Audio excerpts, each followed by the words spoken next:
So what happens now? Simon Peter has been called by Jesus, and now he's got to leave everything behind, including his wife Eden. But there's a very Jewish way to talk about this, so let's dive into it. Welcome to This Ninth Life, where we look at creativity through the lens of Christianity. And today we're going to be breaking down basically the culmination of Eden and Simon Peter's relationship. The rest of the scenes with Eden throughout season 1 are more to do with her family, and Jesus actually, than it is her and Simon Peter's relationship. So this kind of brings us to the culmination of that. It brings us to a place where they're finally okay with each other. But let's walk through this and talk about what Peter is actually saying here in this conversation, and what Eden is saying back to him. It's really remarkable. Actually, real quick, let me change this picture. That's better. Real quick before we continue in the rest of this video, we just wanted to give a huge shout out to our sponsor for today's video, us.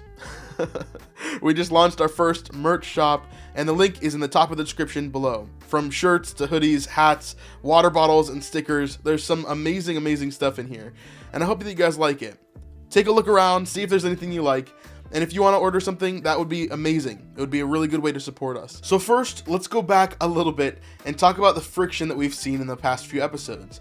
So we've seen as Eden and Simon Peter had an amazing relationship in episode 1, but then as things started going downhill, and as Simon Peter started seeing all of these things kind of crashing in on him, he started making mistake after mistake after mistake. And this was a very common thing for him. We get some backstory about how Simon Peter was a gambler, and he would drink too much. And there are some other issues in there as well. Obviously, he was a sinful man. He even tried to tell Jesus that himself. However, the climax to this argument came in episode 3. This was a huge moment for the couple. Simon came in and finally told her the truth about everything, and Eden obviously was crushed.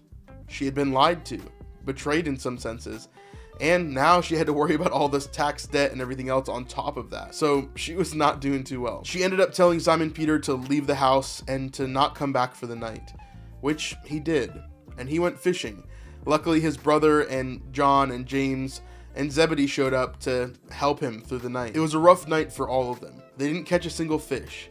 They were desperate with no hope in sight. But then, as always, hope in the form of Jesus came and saved them the next morning. So you can imagine this night for Eden must have been very much the same, struggling throughout the entire night to sleep and figuring out what she was going to do with her husband. So now that Jesus has called Simon Peter, let's see how this interaction goes with Eden and see how the healing begins. Eden, we need to talk. So I hear. What have you heard? Nothing that makes sense.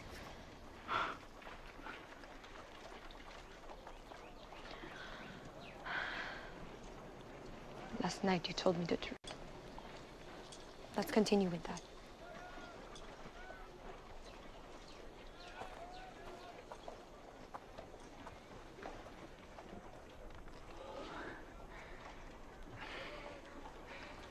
So, I worked for hours last night, and I couldn't even catch one fish the entire night.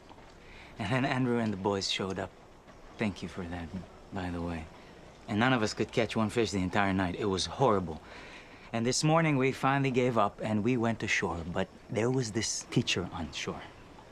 And Andrew knew who he was, but I'll talk about that later. He told me to cast one more time, which made no sense, but I did it anyway because of the way he looked at me. And then so many fish showed up. They were pouring into the boat. So many kept coming that Zebedee ended up filling both of our boats, enough to pay off the whole debt.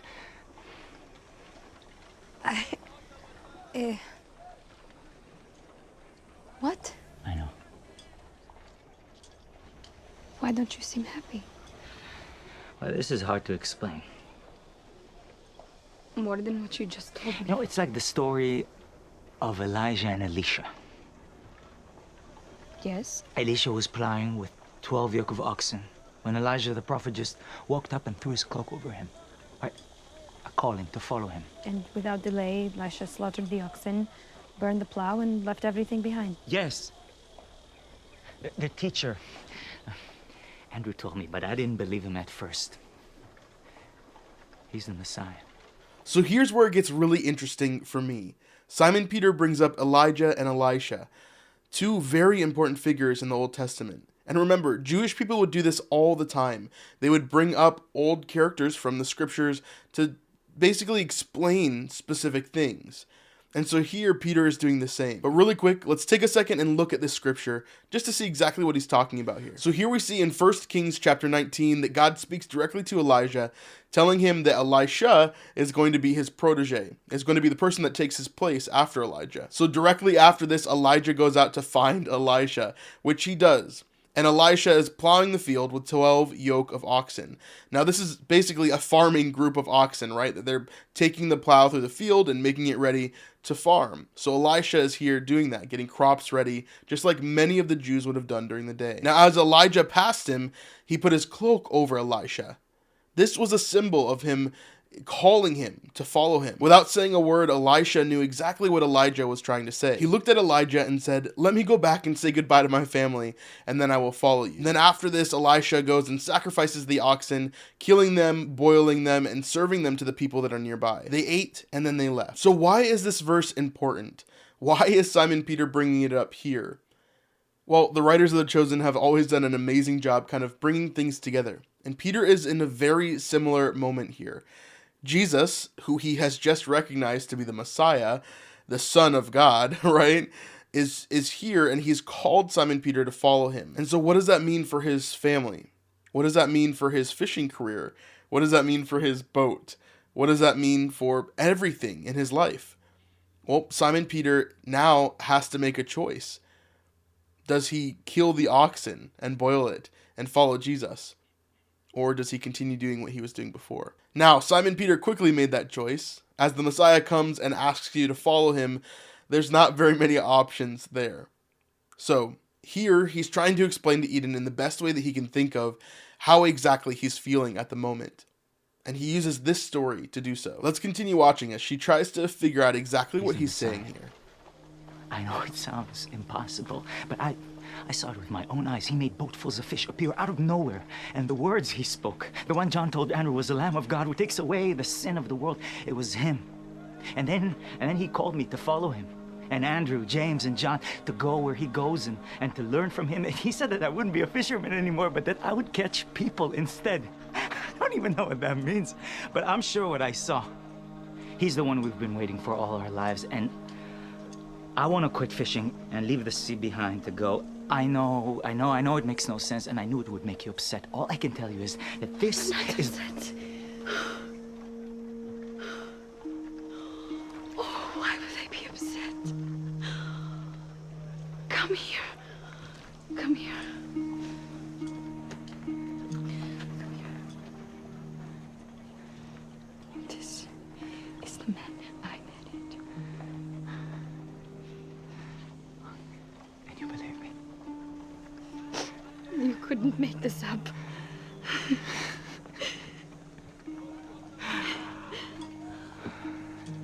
Of course he chose you.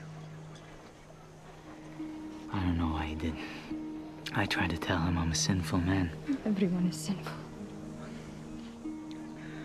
I don't know what this means. I don't know yet how I'm going to provide. I don't care about that. Then why are you crying? Because someone finally sees in you what I have always seen. You're more than a fisherman. You know, I will travel sometimes. I don't want you to feel abandoned. You have to go with him. How could I feel abandoned? I feel saved.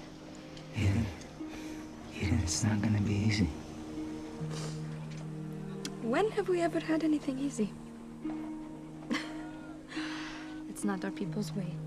So here we see as the truth fully comes out, Eden is recognizing exactly what Simon Peter is saying, that he's going to have to go sometimes, that he's going to have to travel with Jesus and leave her, not being able to provide for her all the time, not having an income from his fishing, which he's done his whole life.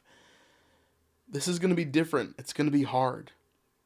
But Eden's response is so beautiful here. Her understanding of exactly what Christ wants her husband to do. The fact that she's ready to sacrifice along with Simon Peter. The fact that she's ready to walk this journey, no matter how hard it is. And here's the one reason why. In Simon Peter, she sees this amazing man of God. And finally, someone, it took the Messiah, but someone sees that same person. Sees the same hardworking, hard-loving, intense personality that can be used as an amazing, amazing leader for God. This is the person that Eden sees all the time, that she longs for Simon Peter to be. And so whenever he's telling her all of this, finally being that person that she sees, she breaks down. She has wanted this for so long, and yet Simon Peter has been distracted with so many other things. He's let those things get in the way. He's tried to control everything and not just let God handle it all. And you can tell, even in this conversation, Simon is worried about the things that don't matter as much. The day-to-day things, the things that he needs to let God take control over. Those are the things that he's struggling with most. He says to Eden, I don't want you to feel abandoned. I'm going to have to travel with the Messiah, every now and then, and I don't want you to feel abandoned. And she says, how could I feel abandoned? I feel saved. You are being the person that I've always seen you as, that I knew that God had for you, and yet you think that I'm going to feel abandoned? No, I feel saved. I feel like finally you're getting on the right track. You're walking the steps that God has asked you to. And then again, Simon Peter says, well, I don't know how I'm going to provide. And Eden quickly retorts, it doesn't matter. Like it's that's not the focus here, right? That's not what we should be worried about. What we should be worried about is how exactly you're going to follow the Messiah and what are you going to be doing and how amazing that is. Eden and Simon Peter's relationship is finally getting back to where it was. No, not even. It's better than it ever has been because they're both finally on the same page. Eden is no longer striving to pull her husband back to God, and Peter is no longer striving to lead his wife to a path that they shouldn't be going. They're both going in the same direction now.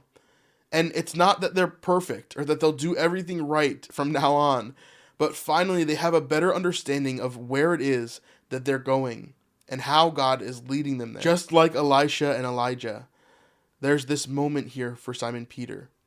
And part of him thinks that he needs to sacrifice his wife. Well, we're going to find out in another episode later on that that's not the case. They are one flesh, and they will always be together.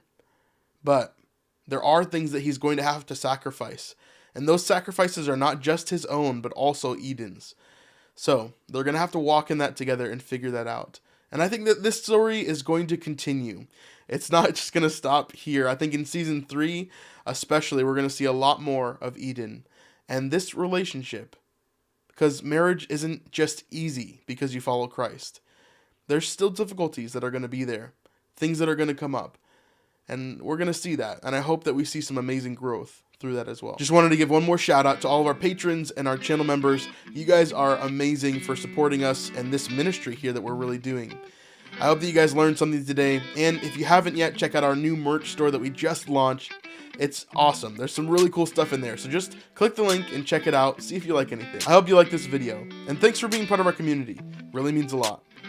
But we'll see you guys on the next one. Peace.